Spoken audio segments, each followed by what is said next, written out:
If you're a fan of Colleen Hoover's books, you've probably been waiting to see if Reminders of Him lives up to the story. Tonight, we're breaking it down to let you know if the adaptation actually works. And we're not alone on this one. We've got Sarah and Chrissy from Okie Girls 918 joining us here for the review.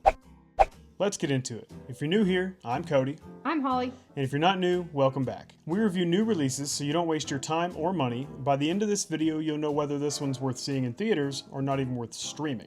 Stay to the end for our recommendation and the comments section. So first things first, what's this movie about? Reminders of Him follows Kenna, a woman who returns to her hometown after serving time in prison connected to the death of her boyfriend Scotty. She's trying to rebuild her life and connects with the daughter she's never met, but the people around her still see her as the person responsible for that tragedy. Things get even more complicated when she crosses paths with Ledger, Scotty's best friend. Dun, dun, dun. Release date, March 13th, 2026. Stars Micah Monroe, Tyreek Withers, and Lauren Graham.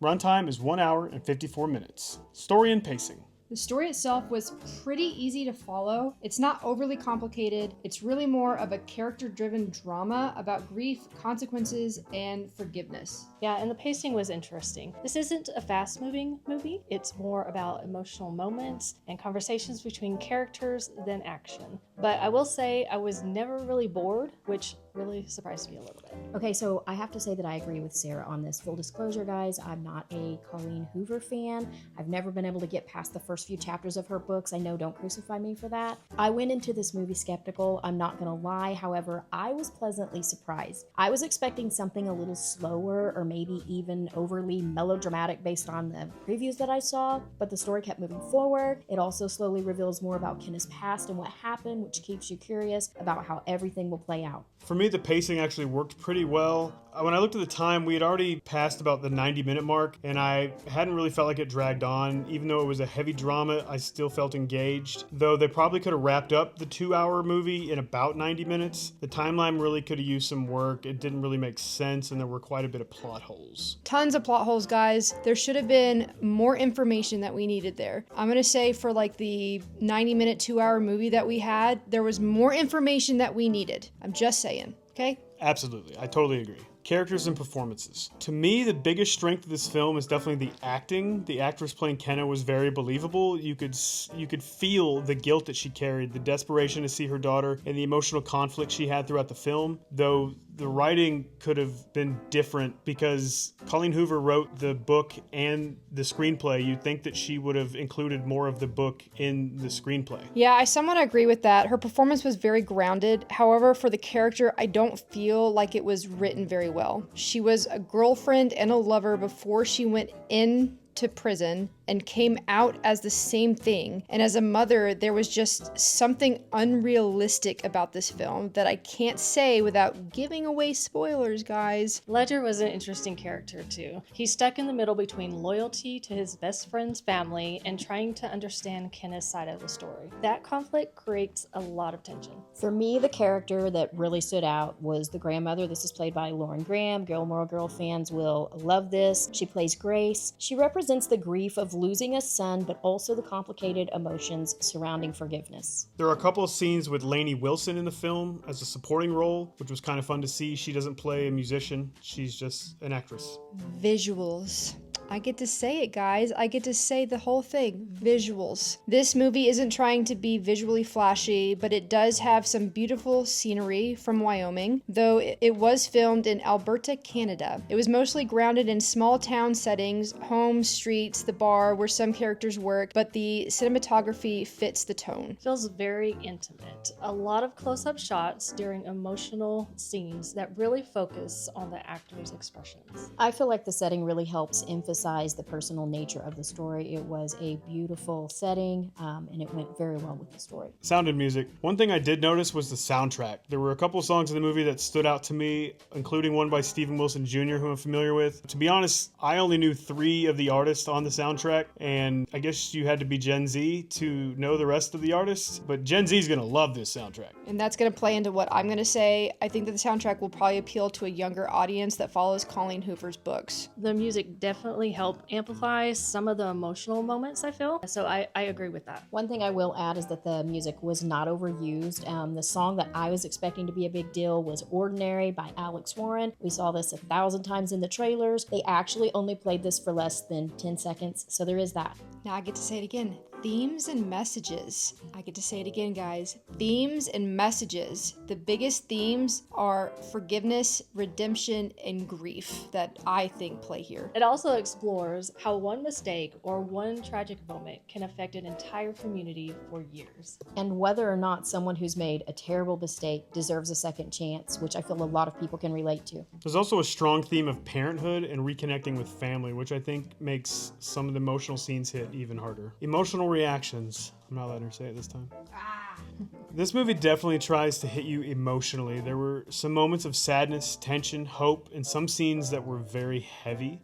For me, I felt the emotional moments were there, but they didn't always land as strongly as the movie probably intended. And again, I'm going to go back to what I first said when we first started this video. They left a lot out, in my opinion. And for a movie being so long, they honestly could have put those moments in there. There's a lot of scenes that they could have cut out and added those moments in. And I really feel like they let us down. That's my opinion. I would agree with that. I would say that the movie made you feel more empathetic towards the characters than shocked, but I do feel as well that they missed a lot of character development by not adding some of the scenes more in the beginning of the movie than versus the middle or the end. Absolutely. And guys, this is absolutely not a shocking movie. If you're going in this expecting wild twists and turns, you're going to be sorely disappointed. It is more about emotional reflection and really tugging at your emotions. Direction and writing. This is where I had a few issues. The storytelling overall works, but there are several plot points that just felt unrealistic to me and some holes.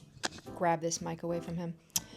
Yeah, there were some moments where the decisions characters made didn't fully make sense, or again, the timeline. And I think that comes down to they didn't fully put all of the book into the movie. And I think that comes down to the author not making the full decision in this movie correctly. It definitely felt like some of the story elements could have been explored quite a bit deeper. So despite all of this, it did keep me personally interested the whole time, but I feel like you needed to have read the book to better understand certain points of the film better. And typically I read books before I watch the movies, and I always understand the movies better, such as why the child's name was DM. There's several details. There's no backstory on the main character. There's a lot of details left out. In the book, there are several details that are needed to understand certain details in the film that just aren't there. That's important for a movie that's mostly dialogue and emotional conflict, and I feel like that was really lacking. She nailed it. Overall impact. One thing the movie did really well was creating characters you could empathize with, even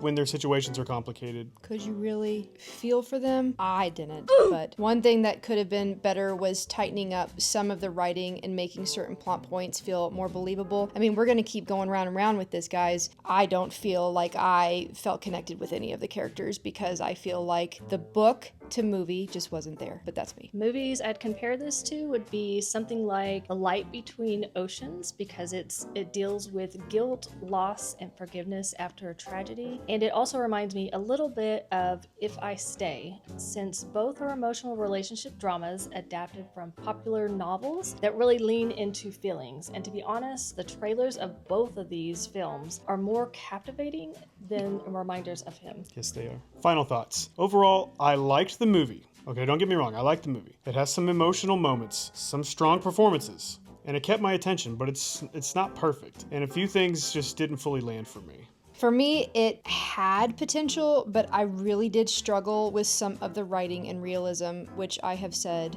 several times throughout this video. I personally feel like if you're in your teens or early 20s and just want to go see a romance, this is the movie for you. But if you're older and want something a little bit more in-depth, you might leave wanting more, but it still was enjoyable. So just to reiterate, guys, what they're all saying, I went into this expecting not to like it. I did actually enjoy the movie. Did I enjoy it enough to start reading Colleen Hoover's books? Never in a million years, but I did enjoy the movie. Favorite element? For me, the emotional performances. least favorite element, some of the writing choices, honestly. All right, guys, now we're here for the recommendation section. So if you're new here, we either recommend seeing it in theaters, renting it when it's available, or streaming it on one of your platforms. But for this, with the recommendation on Reminders of Him, this is probably more of a stream rather than something you need to rush out and see it in theaters and spending your money on or any of your time on, honestly, unless you're one of the younger generation that you just really want to go and see it, to be honest with you. Now for the comment section, would you like to ask that question? What is your favorite adaptation of a book? For me, I haven't even seen Project Hail Mary yet, and I don't read a ton of books, but I have read Project Hail Mary, and that's my favorite book. So I'm gonna say Project Hail Mary, which I'm gonna see soon, and that will be our next review. I will say Project Hail Mary. He hasn't even seen it, guys, and he already knows it's going to be his favorite. Crazy. Mine is Frankenstein by Mary Shelley. So that's my favorite. It's going to be the one with Jacob Elordi. That is my favorite. What about you guys? Well, full disclosure, I am not a avid reader at all, and so I'm gonna have to go with Cody on this. I listened to the audiobook on the Project Hail Mary. I am super excited to see this. I think it's going to be fantastic. All right, so this was a terrible question to ask an avid reader and a writer. There are so many books that I love that have been turned into movies, but off the top of my head, I have to go with The Hobbit by J.R.R. Tolkien. The movie was actually better than the book in that case. That's also a really, really good one. That's also saying a lot for Project Hail Mary, too. It's not out yet, and everyone's already saying it's going to be amazing. Yes, absolutely. All right, let us know down below if you've read Reminders of Him. Did the movie live up to the story for you guys? Thank you to Sarah and Chrissy from Okie Girls 918. Thank you guys for joining us on this awesome couch here, and don't forget, you matter to us. If you want more reviews like this, we post at least once a week right here on this channel. We'll see you in the next review.